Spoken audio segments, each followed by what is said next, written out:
Hi all. இப்போ நீங்கள் college final இயரில் இருக்கீங்களா?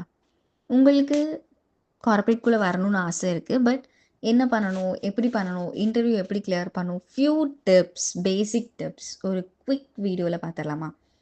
ஓகே.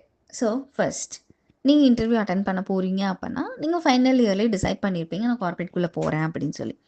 ஃபர்ஸ்ட் திங் நம்ம என்ன பண்ணணும்னா நம்மளோட மைண்டில் நம்ம ஃபிக்ஸ்டாக இருக்கணும். ஓகே, நான் கார்ப்பரேட்குள்ளே போகிறேன், இதுதான் பண்ண போகிறேன் அப்படின்னு சொல்லி நம்ம மைண்டை ட்ரெயின் பண்ணிக்கணும். Second thing, very important thing, communication. நம்மக்கிட்ட கம்யூனிகேஷன் ஸ்கில்ஸ் இருக்குது, இல்லை நான் கம்யூனிகேஷனில் கொஞ்சம் டவுனாக இருக்கேன்னா அந்த கம்யூனிகேஷன் ஸ்கில்லை நம்ம எப்படி டெவலப் பண்ணிக்கலாம்னா புக் ரீட் பண்ணலாம், நியூஸ் வாசிக்கலாம், ஃப்ரெண்ட்ஸ் கூட இங்கிலீஷில் பேசலாம், which we are not at all doing now. So first நம்ம ஃப்ரெண்ட்ஸ் கூட இங்கிலீஷில் பேசுகிறோம் அப்படின்னா ஆக்வர்டாக தான் இருக்கும், தெரியாது, சிரிப்பாக தான் இருக்கும். பட் டே பை டே நம்மளோட க்ரோத்தை நம்மளாலே பார்க்க முடியும். ஸோ ஃபர்ஸ்ட் ஸ்ட்ராங்காக இருக்கணும், நம்மளோட மைண்டை ட்ரெயின் பண்ணிக்கணும். அடுத்து கம்யூனிகேஷன் ரொம்ப ரொம்ப முக்கியம்.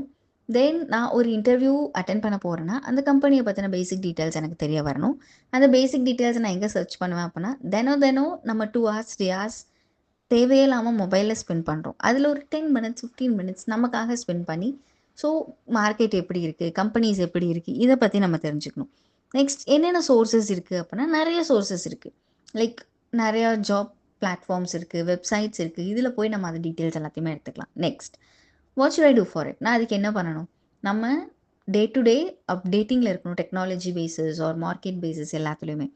நெக்ஸ்ட் நாம் இந்த கம்யூனிகேஷன், இந்த லேர்னிங், இந்த அப்சர்வபிலிட்டி எல்லாமே இன்டர்வியூ வர டைமில் இல்லாமல் ஃப்ரம் த ஸ்டார்டிங், நம்ம காலேஜ் ஸ்டார்டிங்கில் இருந்தோ இல்லை ஒரு ஃபைனல் இயர் ஸ்டார்டிங்கில் இருந்தோ இது எல்லாத்தையுமே நம்ம ஸ்டார்ட் பண்ணிட்டோம் அப்படின்னா it will be easy for us to crack the interviews. சரி, இது எல்லாமே இருக்குது, நான் அங்கே போய் எப்படி ஆன்சர் பண்ணும்? ஒரு கொஷின் நம்மக்கிட்ட கேட்குறாங்க அப்படின்னா பேசிக்காக தான் இருக்கும். அந்த பேசிக் கொஷின்ஸ்க்கு நம்ம எப்படி ஆன்சர் பண்ணுறோம் அப்படிங்கிறது தான் இருக்குது. நமக்கு தெரியுது தெரியல, தட் இஸ் செகண்டரி. நம்ம சொல்லக்கூடிய ஆன்சரை கிளியராக, ஸ்ட்ராங்காக, போல்டாக, நமக்கு தெரியல அப்படிங்கிறத இன்டர்வியூவருக்கு காட்டிக்கவே கூடாது. ஸோ அப்போது எனக்கு எல்லாமே தெரியும், I know every thing, I can do it, அந்த ஒரு பாசிட்டிவிட்டியோட வாட் எவர் நமக்கு தெரிஞ்சதை ஆன்சர் பண்ண பழகணும் ஃபர்ஸ்ட். ஸோ ஒரு சிலர் ஆன்சர் தெரியும், பட் அவங்களுக்கு இருக்கக்கூடிய ஷிவரிங்னால, பயத்தினால தெரிஞ்ச ஒரு ரெஸ்பான்ஸை அவங்களால வைக்க முடியாமல் போகும். ஸோ ஃபர்ஸ்ட் திங் ஸ்ட்ராங்காக இருக்கணும், போல்டாக இருக்கணும். நம்மளோட ரெஸ்யூம் என்னென்னலாம் ரெஸ்யூமில் அப்டேட் பண்ணுறோமோ அது எல்லாமே நமக்கு தெரிஞ்சதாக இருக்கணும்.